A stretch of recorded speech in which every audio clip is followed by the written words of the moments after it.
মদিনার আকাশে সেদিন এক অজানা নীরবতা নেমে এসেছিল, যেন পরিবেশও শোকে স্তব্ধ হয়ে আছে। শহর জুড়ে ছড়িয়ে পড়েছে প্রিয় নবীজির অসুস্থতার খবর। এই সংবাদ শুনে হযরত ফাতেমা রাদিয়াল্লাহু তাআলা আনহা ছুটে চলেছেন তার পিতার ঘরের দিকে। দিনটা যেন চাঁদের আলো থেকেও নিঃশ্বসিত হয়ে পড়েছে। সাহাবায়ে কেরামগণ বসে আছেন নীরবতায়, কারো চোখ অশ্রুসিক্ত, কেউ আবার ভারাক্রান্ত হৃদয়ে পাথরের মতো স্থবির হয়ে বসে আছেন। কারো মুখে কোনো কথা নেই, শুধু চাপা কান্নার ধ্বনি শোনা যাচ্ছে।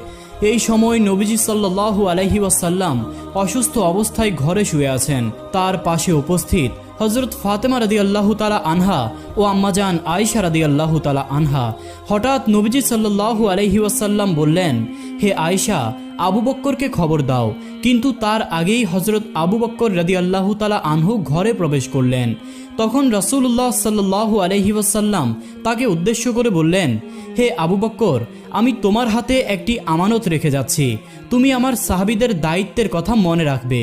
এই কথাগুলো চলছিল, এমন সময় ঘরের পরিবেশ হঠাৎ করে পরিবর্তিত হয়ে যায়। এক অনন্য নূরের ঝলকানি ঘরের চারপাশে ছড়িয়ে পড়ে। হযরত আয়েশা রাদিয়াল্লাহু তাআলা আনহা বিস্ময়ে তাকিয়ে দেখলেন, গৃহের বাইরের দিকে দাঁড়িয়ে আছেন এক সুদর্শন পুরুষ, যার চেহারায় অজানা এক জ্যোতি ঝলমল করছে। রাসূলুল্লাহ সাল্লাল্লাহু আলাইহি ওয়াসাল্লাম জিজ্ঞেস করলেন, দরজার বাহিরে কে অপেক্ষা করছে? হে ফাতেমা, দরজাটি খুলে দাও। তখন হযরত ফাতেমা রাদিয়াল্লাহু তাআলা আনহা বললেন, ইয়া রাসূলুল্লাহ, আমি তাকে চিনতে পারছি না। তিনি এক চমৎকার রূপবান ব্যক্তি। নবীজি সাল্লাল্লাহু আলাইহি ওয়াসাল্লাম উত্তরে বললেন, হে ফাতেমা, তুমি কিভাবে তাকে চিনবে? তিনি এমন একজন মহাপরাক্রমশালী ফেরেশতা, যিনি কখনো খালি হাতে ফিরে যান না। তিনি হলেন মালাকুল মাউত, হযরত আজরাইল আলাইহিস সালাম। এই কথা শুনে হযরত ফাতেমা রাদিয়াল্লাহু তাআলা আনহা চোখ থেকে অশ্রু ঝরাতে লাগলেন। মুহূর্তেই পরিবেশ আরো গম্ভীর হয়ে উঠল। এরপর হযরত আজরাইল আলাইহিস সালাম ঘরের মধ্যে প্রবেশ করলেন এবং সালাম দিলেন, আসসালামু আলাইকুম হে রাসূলুল্লাহ, হে রাহমাতাল লিল আলামিন।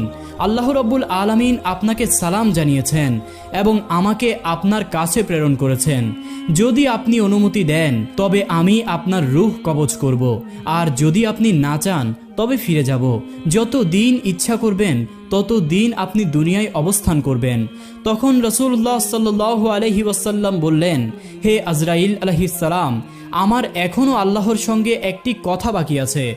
আজরাইল আলাইহিস সালাম জিজ্ঞেস করলেন, ইয়া রাসূলুল্লাহ, কি কথা বাকি আছে? রাসূলুল্লাহ সাল্লাল্লাহু আলাইহি ওয়াসাল্লাম বললেন, আমার প্রিয় ভাই জিবরাইল আলাইহিস সালাম কোথায়?